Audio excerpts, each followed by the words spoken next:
Hai semua, gimana kabar kalian hari ini? Aku harap dan aku doakan dan juga aku yakin banget kalian semua dalam keadaan sehat walafiat dan dalam keadaan finansial yang jauh lebih baik daripada sebelumnya.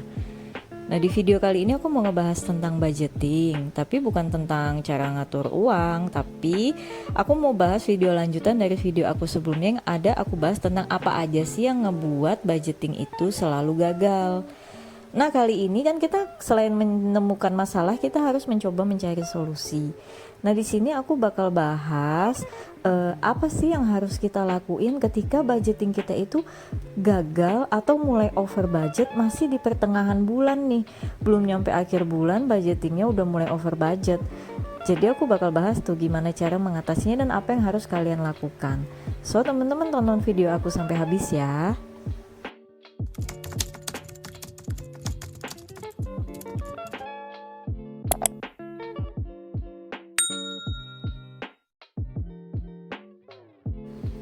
Teman-teman yang sering ngebuat budgeting pasti kebanyakan kalau misalkan yang baru di awal-awal ngebuat budgeting itu ada kalanya ngerasa atau ngelakuin atau ngebuat jadi budgetnya itu over budget ketika belum sampai di akhir bulan.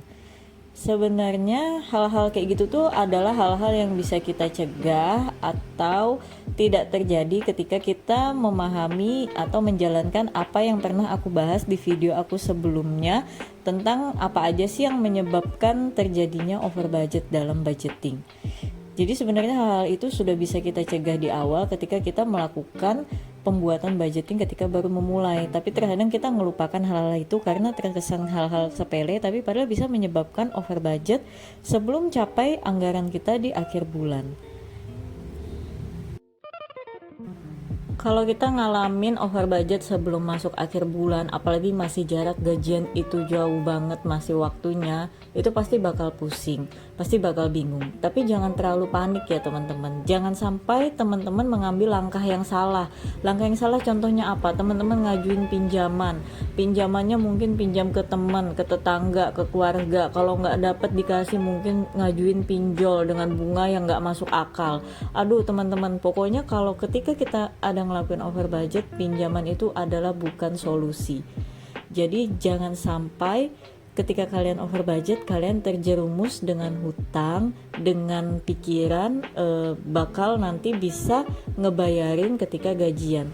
Padahal jatuhnya nanti ketika gajian uang kalian itu akan kurang juga karena gaji kalian itu udah ada budgetnya bukan untuk membayar hutang. Nanti jatuhnya teman-teman malah gali lubang tutup lubang. Pokoknya pinjaman itu benar-benar harus dihindari ya, jangan sampai kita terjerumus dengan hutang. Nah, di sini untuk tips yang pertama nih, ketika kalian mulai merasa nih, aku nih bakal over budget nih, aku harus lakukan sesuatu. Nah, yang pertama kali kalian harus lakukan adalah segera lakukan evaluasi terhadap pengeluaran kalian yang udah berjalan nih, yang udah kalian keluarkan ini, kalian harus segera lakukan evaluasi. Apa aja yang harus kalian evaluasi adalah semua pengeluaran yang udah kalian keluarkan. Tujuannya supaya apa? Supaya kalian tahu nih pengeluaran mana yang menghabiskan banyak sekali anggaran, padahal harusnya budget itu kan ada anggarannya masing-masing tuh, ada posnya masing-masing, ada anggarannya masing-masing. Nah, kalian harus tahu dulu nih pos yang mana yang menghabiskan anggaran terlalu banyak sehingga dia memakan anggaran dari pos-pos lain, membuat uang kalian itu minus. Bukan minus sih, kalau masih pertengahan bulan itu aku harap teman-teman udah cegah dari awal, masih hampir mendekati habis kalian udah ketahui, jadi belum sampai habis bahkan minus.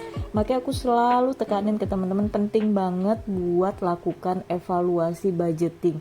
Lakukan evaluasi budgeting di pertengahan bulan dan juga di akhir bulan. Gunanya apa? Gunanya ya ini, supaya kita segera tahu ketika keuangan kita mulai mau over budget, mulai mau nggak sesuai nih dengan anggaran yang udah kita buat nih. Jadi kita udah ada rem penahannya duluan. Tapi kalau teman-teman nggak pernah lakuin evaluasi, nanti mendekati akhir bulan uangnya benar-benar habis, jatuhnya minus, jatuhnya nanti malah akhirnya berhutang, gali lubang tutup lubang. Lalu langkah yang kedua yang harus kalian lakukan, kan kalian tadi udah lakuin evaluasi, kalian udah analisa, kalian udah tahu nih kesalahan kalian di mana. Nah, langkah yang kedua adalah kalian harus segera rombak budgeting kalian yang udah kalian buat. Rombaknya itu gimana? Rombaknya menyesuaikan dengan sisa uang yang ada dan menyesuaikan juga kebutuhan-kebutuhan apa yang harus kalian penuhi. Kalian harus tekan semua kebutuhan, lupakan keinginan, pentingkan dulu kebutuhan, dan kebutuhan pun yang bisa dihemat kalian hemat. Bahkan kalau memang masih bisa ditunda dulu, dipangkas dulu di bulan ini, dijadikan nanti dulu, itu kalian pangkas aja supaya uang yang kalian tersisa ini cukup untuk sampai akhir bulan. Jadi utamakan yang penting-penting aja dulu. Dan misalkan gini, kalian mau beli minyak nih, contoh 3 liter, 4 liter atau 3 liter. Padahal sampai akhir bulan kalian bisa hemat nih, cukupnya 2 liter aja. Ya udah, kalian taruh uang budget untuk beli 2 liter aja. Pokoknya dihemat dan dicari harga yang termurah supaya uang kalian cukup sampai akhir bulan, jangan sampai berhutang. Karena yang aku bilang di awal, hutang itu adalah pilihan yang sangat salah ketika kalian itu terperangkap dalam over budget. Karena kalau kalian udah ketahui dari pertengahan bulan masih ada kondisi uang yang dipegang di tangan, kalian bisa sesuaikan. Tunda dulu segala macam keinginan, kegiatan yang tidak terlalu penting. Bener-bener kalian utamakan kebutuhan yang penting-penting banget.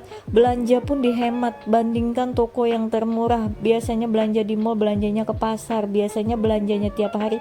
Jadikan belanjanya mingguan supaya jadi lebih hemat. Biasanya makannya mungkin daging-dagingan, nurun dulu jadi ayam atau ikan, menyesuaikan dengan uang yang ada dulu supaya bisa lebih hemat. Biasanya goreng minyaknya banyak, jadi minyak sedikit dulu supaya jadi lebih sehat. Pokoknya banyak cara supaya kita bisa melakukan penghematan, bukan dengan cara berhutang dan bukan juga dengan cara kalian gak makan atau kalian jadi ngantornya jalan kaki padahal jalannya jauh. Pokoknya ada hal-hal yang bisa kita hemat dengan cara yang masih masuk akal, yang masih masuk logika, yang masih membuat diri kalian itu tidak terlalu tersiksa. Lalu langkah yang ketiga, kalau memang nih ternyata uangnya udah ditekan-tekan, budgetnya udah ditekan-tekan, tapi masih nggak cukup juga karena memang udah banyak kebutuhan dipangkas, tapi tetap nggak nutup juga uang yang ada. Nah, inilah waktunya kalian menggunakan dana darurat kalian. Makanya aku selalu bilang ke teman-teman, penting banget ketika ngebudget kita sisihkan sedikit uang kita untuk dana darurat. Nah, dan juga dana darurat itu bukan sesuatu yang bisa kalian ambil kapan aja. Ada nikahan diambil, nggak ada budgetnya, ambil aja buat nikah, bayar nikahan, bayar kondangan, hajatan, hal sepele kalian pakai ke dana darurat. Padahal dana darurat itu yang betul-betul urgent. Kan aku selalu bilang kalau sekiranya nikahan itu tiap bulan pasti ada, budgetkan untuk itu, jangan gunakan dana darurat. Jadi dana darurat itu sebisa mungkin tidak digunakan untuk hal-hal yang terlalu sepele seperti itu, tapi digunakan adalah penting peranan dana darurat ini ketika kalian over budget seperti ini. Kalian gunakan untuk menalangi kebutuhan yang udah kalian tekan tapi tidak bisa nih, masih ada kebutuhan yang memang tidak ada uangnya. Nah, kalian gunakan si dana darurat ini gitu teman-teman. Jadi dana darurat itu fungsinya adalah untuk yang hal darurat, bukan untuk kondangan atau beli sesuatu yang tidak ada budget, gunain aja dana darurat. No, itu salah besar ya teman-teman. Selanjutnya untuk langkah yang keempat, yang paling akhir nih, ini yang istilahnya udah mentok nih, yaitu kalau misalkan nih udah ditekan-tekan budget, ada yang kurang uangnya, dana darurat juga nggak ada karena kalian nggak pernah alokasiin buat dana darurat. Nah, ini udah waktunya kalian untuk segera mencari penghasilan tambahan, bukan mencari utangan ya teman-teman, mencari penghasilan tambahan supaya kalian bisa ngecover kebutuhan yang uangnya tidak ada. Nah, penghasilan tambahan pun zaman sekarang itu banyak caranya kalian lakukan tanpa modal. Yang paling simple dulu deh, kalian cari di rumah kalian barang-barang yang tidak terpakai lama tapi padahal barangnya masih layak pakai, yang bisa kalian jual, kalian posting di medsos buat dijual.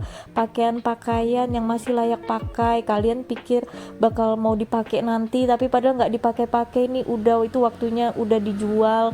Mungkin itu bisa membantu biaya hidup kalian yang lagi susah ini. Jadi gunakan dulu atau cari dulu barang-barang di sekitar kalian, di dalam rumah kalian yang memang bisa untuk diuangkan.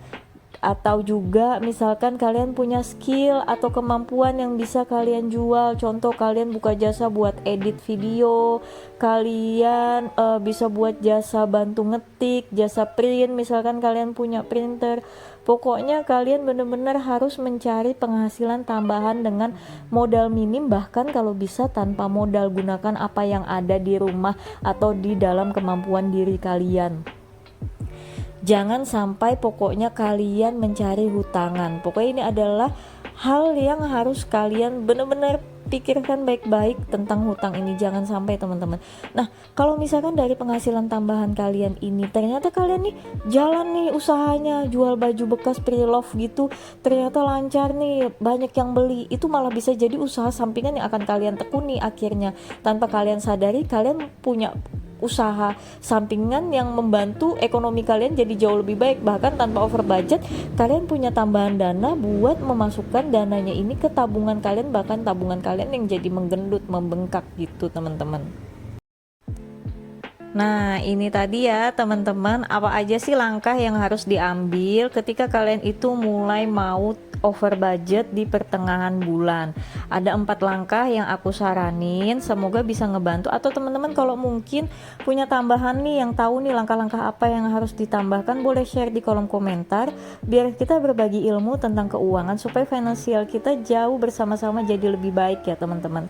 Nah, mungkin videonya sampai di sini aja dulu. Semoga bisa membantu dan bermanfaat buat teman-teman di luar sana yang lagi bingung dengan budgetingnya, dan semoga teman-teman gak bosan dengan video aku.